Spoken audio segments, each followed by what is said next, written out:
how do you deal with in-laws? Like building a relationship with them and, like that dynamic. In-laws are not outlaws.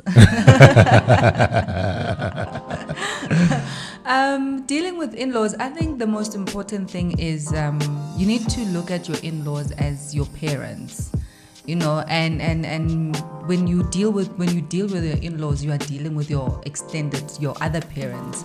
So for me, the most important thing would be looking at it that way. It's not mother-in-law, it's mother-in-love. We're changing it like that. And it's not father-in-law, it's father-in-love, because the truth is that they were there, they raised your partner. And your partner, the qualities that you love about your partners and the values that you love about your partners come from where they were born and where they were raised. So the best thing would be, I would say, treat them as you would treat your own parents. If you want to celebrate your parents, if you want your parents to be celebrated, celebrate your in-laws as well. And I think for me that's the winning formula is and I think it also helps the other spouse to kind of like calm down, because you are showing that you not only have you embraced them, but you've embraced your whole family as well.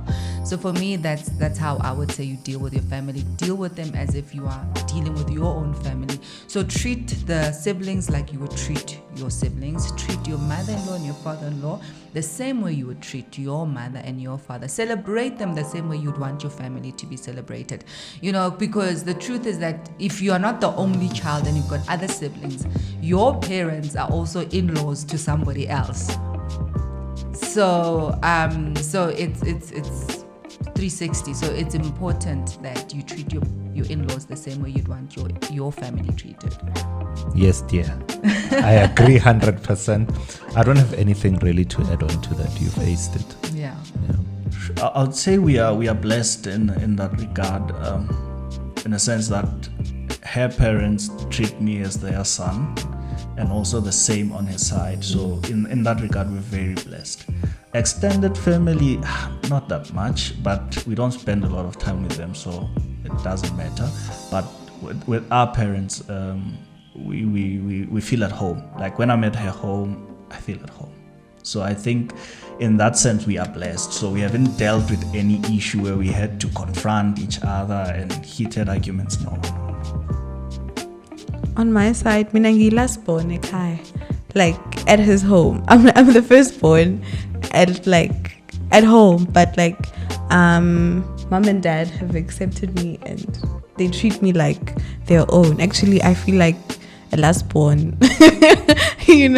I'm treated like, I don't know, like iqanda, loved and cherished, and I'm allowed to be myself.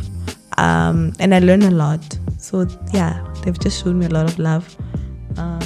Yeah. So I always say this,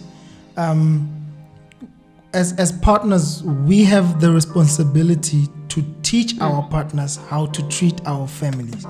So if at the base of our relationship, every time I hear you speak of your family and it's always negative, then that's how I'm going to see them. So we have the responsibility to say what is right, but also be honest about who our family is from the onset. But to do it in such a way that this person will remain respectful to my family. You know what I'm saying? So I think more than anything, the partner has the responsibility to teach the other partner how they should treat their family. And that's how I think also just in the maintenance maybe of the relationship with in-laws is always to be honest. Be honest about who you are. It makes no sense to come into a relationship. I always make this example that they know you as this girl that is partying and drinking, and you end up marrying their son. And then the minute you get married, I don't drink anymore, whatever the case is. And my goodness, you're still drinking in other establishments. But when there's mukiti or whatever, a ceremony at home, you change to be this glorified makoti. And that is so incorrect and misplaced. You need to be consistently who you are or who they loved you to be in order for you to build that relationship, because it's like building any relationship with anyone, whether it's your friend, whether that, you must take it the same way. And same goes with the time that you'll have difficult times. You then have to be transparent and say, you hurt me here, I didn't appreciate this, or whatever the case is. So it's so important to continuously be honest and be who you are. How do you want to be remembered as a couple? We have set our, we don't want to leave a legacy of money, though we will, because that's what we're planning and working around for our children. One of our biggest things we want to leave behind is to build a strong family.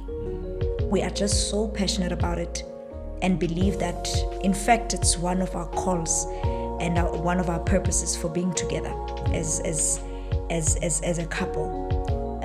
We are passionate about building strong families, healthy families.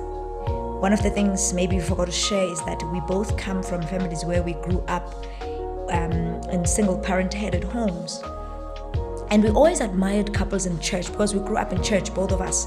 Not the same church though, because I grew up in Eastern Cape and you grew up in KZN. And one of the things we decided to do when we started courting was we wanted to have a couple that we admired that had traveled the journey to walk the journey with us. And purely because we didn't see this being modeled in our families, in immediate families. And we just looked at, I remember this couple that, okay, let me not mention names, but this couple poured so much into our lives. We would just spend time together, go to their house for the weekend, and just to learn what is marriage life in a family setting, you know. I would drive with Mama to go, buy veggies or do groceries with him, with her, and then my husband would go with the dad and do whatever errands they needed to do, because we needed to learn how to operate. Because marriage is not about matching outfits and looking great and speaking right, but it's really about intlalo yomchato, the staying together, the making the family life, the running of the household, the creating of a warm and loving family. That's our biggest legacies that we want to leave. Not only our children, and I think all the other people that we've traveled with the journey, mentored, pastored, in whatever ways or shape or form, and ministered to many people. We are very passionate about building strong, healthy, godly families, and that's our greatest thing we're working toward. We had a ride. Oh yeah. I think that's the most important thing. Sticking it through would be something that I want to be known, that you are able to stick through it. My wife and I have been through quite a bit in the last 15 years, very eventful. But I think, I've got an answer now. We made a good team. Yes, I think so too. Yeah. I want to be remembered as someone who loved his wife to the end. I think, basically. I think the same. We want to be remembered as those people who really love one another. Yeah. I don't know. I think they loved love so much that they we're just happy seeing couples. I love seeing new couples, especially dating couples, because we both they do. make us so happy. Yeah, because the journey is so fruitful, especially if you let God lead it. I would want us to be remembered as a couple that made having God lead your marriage as being cool. And I would like to be remembered as a husband that led his family through the voice of God. There's so much. Yeah, I think I'll say, I'm basically probably saying the same thing you're saying, but maybe in different words. But I want us to be remembered for being servants of Christ and disciples, especially in terms of just going into the world and preaching the good news, whether it be about marriage, whether it be about yourself as an entity, or just really just encompassing God's word through your life. Because I think there's a reason that I think I'm always affirmed that there's a reason why God put us together, and how we found each other more than anything. And it's for us to continually tell that story, and remind people that it is possible, regardless of where we come from or who we once were, whatever, that it is possible to be restored in love, and to continuously tell the story that is love, and that is God.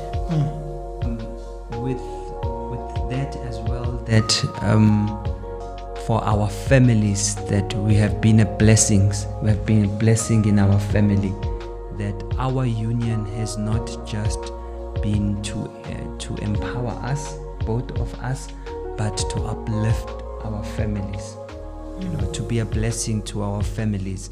And that's what it always resonates with us. Whenever there is a need in a family, we will talk about it. We will see, do we have capacity to assist? We have a heart that is so open to hear how can we assist.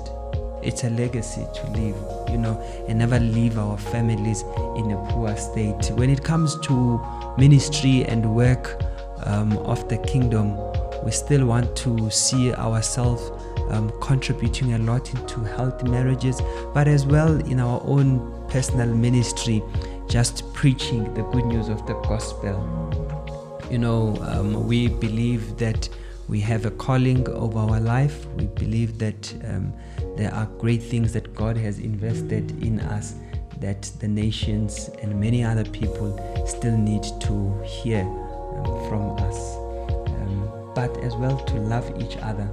I think underlying all of it is that marriage is possible when you agree as a family, when you compromise.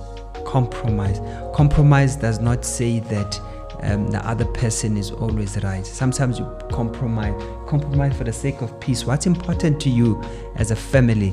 If it's peace, it is, you will compromise because you want peace. We discovered this, that her being extroverted, me being introverted. Sometimes when you experience conflict in a family, the one who has the ability to make good point can sometimes win the argument but lose their partner in the process. And it's always important to seek peace in all. Marriage is possible, and we love it, and we're looking forward to the many years. Yes, it is awesome, and especially when you are doing it with a good person. Yeah, and most importantly, I think the biggest thing in my heart is being known to having lived this life in the fear of the Lord. I think for me that's the biggest thing, living this life to glorify God above all. So in as much as we want to leave a legacy of a strong family, healthy family, and seeing to the needs of our families, our extended families, and loving them. One of the things that we shared in our vows when we were led into our vows, and I remember I said this one crying, it was saying, your people shall be my people, and your God shall be my God. Wherever you go, I will go. Wherever you stay, I will stay. And I always remember that at every point in our marriage, in our every anniversary, we watch our vows and we just reflect, on how we are, carrying them out. Every anniversary, we just sit and just watch that vows part of our marriage, wedding video, to just say, do you think you are still, keeping them? What are some of the things that are challenging you to keep them? And his people are my people. His God is my God. And there's nothing greater than to walk with someone in this life, not doubting where they are, what they believe, and with the faith that even if you pass, you may see them on the other side. The last thing You have to look at your partner and then tell them a message that you've always wanted to say, or how you feel about them, or anything that you want to say. So you look at them in their eyes and then say that.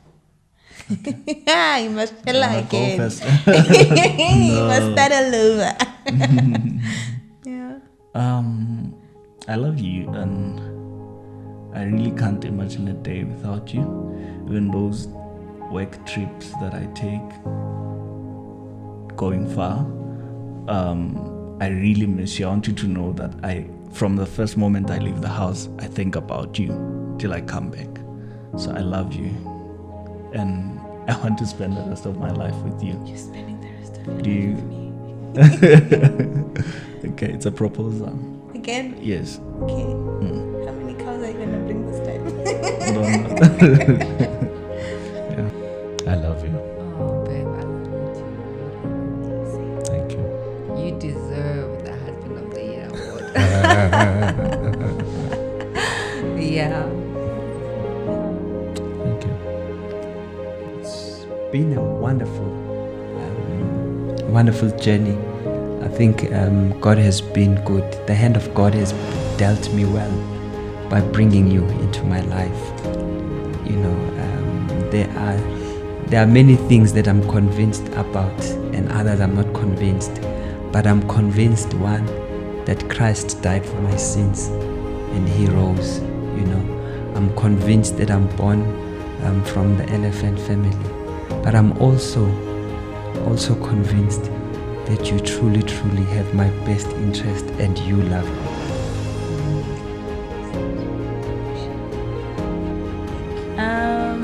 I appreciate you. I appreciate the I thing is quite difficult. It is. I appreciate you for all and everything that you do. Your vision, your love for all of us, your consistent faith that continuously keeps us on our toes, and forever showing us love unreservedly, effortlessly, and giving us a home. Yeah, and I love you for that. Yeah, I love you too. I love you, like, I don't know, from here, I don't know to how far, if outer space, like there isn't a measure of how much I love you. And I'm grateful to God for the man that you are, and the love that you show me, and the care, you know. And I really appreciate you, especially as my parents. I don't know how I would have coped if it wasn't you, you know. The type of man that you have shown me, and you have promised, you know, like you have kept your promise, you know, and I know that you're going to keep it, you know, till eternity, and I really appreciate that. I love you so much.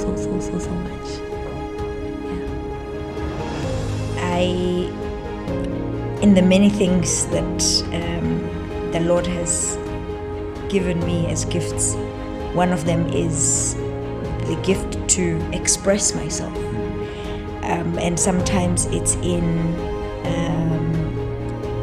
writing, talking, you know, dancing and singing and things like that I'm eternally grateful about. So let me just quickly find and recite it to you, because I've never really done that. Sure. Are you ready, Chief? Drum roll. To be thrown off your chair. Yeah. A letter to my beloved. I sent you this on last day on your birthday. Anyway. To many, you are just another man, an ordinary guy, a brother to many, a father to many, a son to many, but a beloved only to me. To me, you are a husband whom my soul cherishes, whose soul is deeply intertwined with mine, sealed with an eternal covenant of love. To me, Sam, you are a leader who embodies integrity, a man of his word, who embodies diligence, a man who follows through, who embodies humility, gentleness, grace, love, who embodies above all dignity, an honorable and a noble man. To me, you are no ordinary man. The kindness, the generosity, the patience, and the sacrifice I've seen you display is extraordinary, and so are you.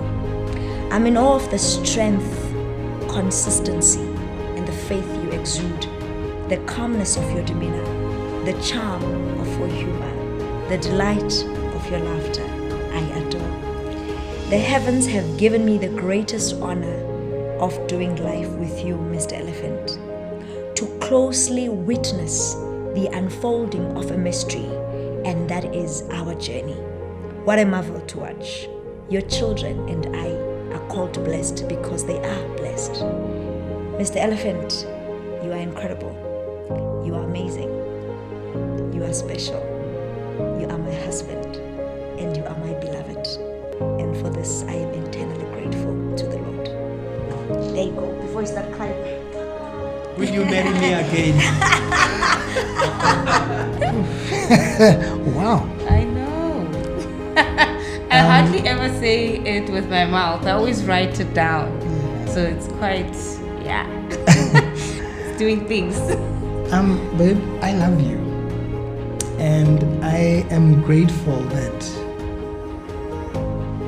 I am who I am, definitely better than yesterday, because of you. You know, you have unreservedly loved me.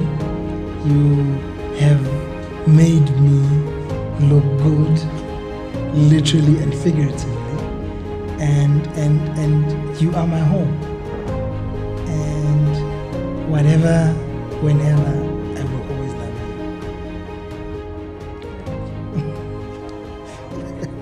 you. Okay. This is why we need scripts. Thanks. Thanks for that.